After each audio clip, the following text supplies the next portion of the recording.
How are you? It's the weekend and nag-decide lang ako mag-vlog today because I am going to be doing a bunch of like chores. Hindi siya chore eh. Basta task. Ganon. I don't know if that's interesting for you, but I just thought I would vlog it. So kakatapos ko lang mag-edit ng video and also edit a thumbnail. That thumbnail took longer than I expected. Hindi ako decide. But it's already uploaded. I ended up on this just a before and after. And yeah, it's gonna be up at 6 p.m. But what's on my agenda today is this. Today, we are gonna build this shoe cabinet. This is the one that I got from IKEA. If you saw it from my last vlog, ayan siya. Yeah, I'm gonna build it. I have the manual right here. Tingnan natin kung madali lang to or sobrang hirap na naman. First time kong mag-assemble ng galing IKEA. So, we'll see.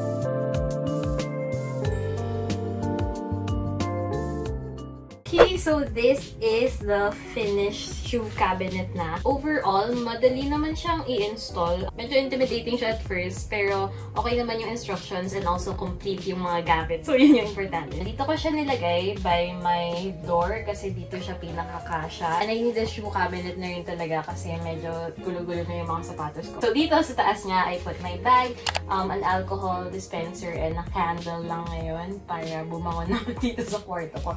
And I'm thinking dahil nagkaroon na ng bagong corner dito, pwede akong maglagay ng parang picture or something over here. And so it has 2 compartments. So for this one, ayan, I put all my rubber shoes that I often use. So it's mostly just white and pink rubber shoes. Then dito sa baba, dito ko naman nilagay yung mga heels ko, flats, and sandals. And sa baba, may space pa for my bags, ganon, para may storage na rin siya. O, diba? So, it's been a while. Actually, mag-11 p.m. na. And then, ngayon ko lang isa-start yung isa kong gagawin. And that is wrapping gifts! Yay! Kabili na ako ng gifts for other people. And I'm actually gonna show them to you because I think this vlog will come out naman after I already gave it to them. First, itong mga binili kong wrapper. I just got this from Landmark nung pumunta kami doon, as well as itong mga greeting cards. It's so cute. It says season's greetings and palalalala. And itong wrappers naman, I got it from Shopee. I thought it was really cute. So this is my first set of gifts. And they're actually soaps.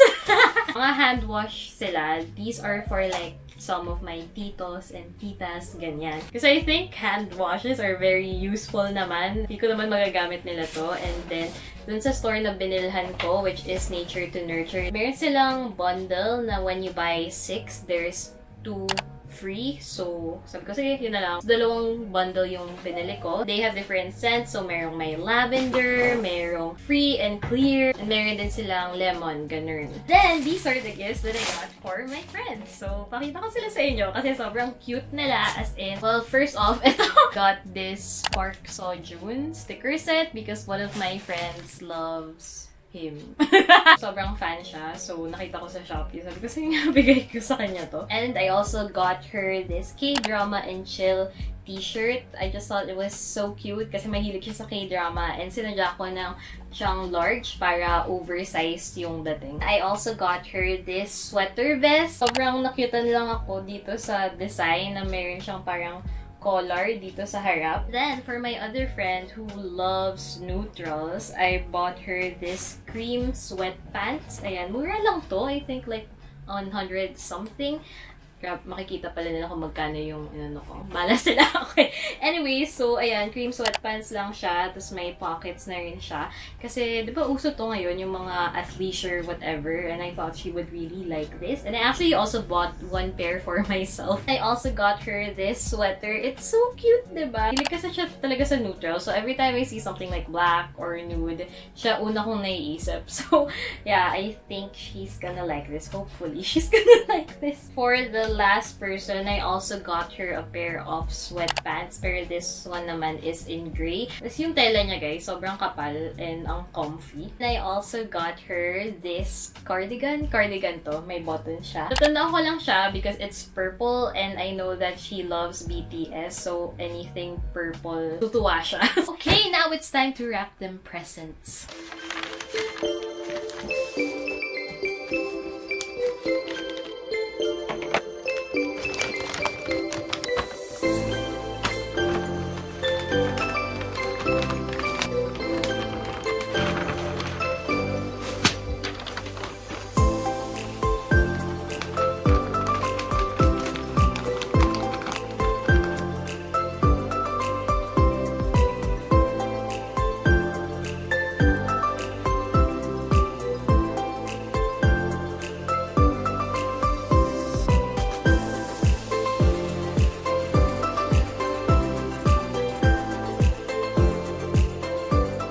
Everyone, so it's already the next day. Late na ako nakatulog kagabi, halos mag 3 AM na kasi 12:12 ngayon. So medyo napuyat tayo sa Shopee. But anyways, here are the gifts that I wrapped. Ayan sila. I'm gonna put them by the Christmas tree na. And alam nyo, itong wrappers na ito, nakakainis kasi ang ganda niyang wrapper. Pero hindi nagsistick sa kanya masyado yung tape. So stinapler ko na lang siya dito sa mga dulo kasi dun siya talaga hindi pinaka nagsistick, nakakaasar. But at least they're pretty. Oh, and I'm also gonna be redecorating the shelves doon sa sala. Medyo ayusin lang natin ote. And I'm actually gonna put I'm just watching Kelsey Not So Berry. Itong plant that I got from IKEA. It's a fir plant. Ayan. And I actually kind of want one now for my room. Pero anyway, sa sala ko muna to ilalagay. So let's go!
Ayan, so finally, medyo mas maayos na siya. Wala naman masyadong nagbago dito sa top shelves. More of this shelf lang talaga and inayos ko lang din yung sa baba para mas malinis na siya kahit papano.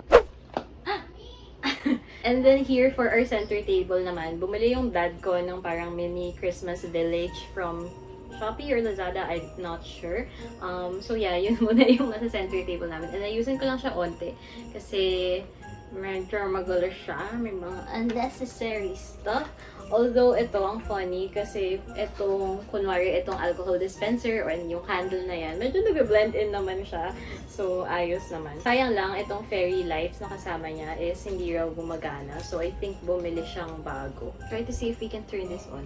Pero paano? Paano ba to? Ano yun?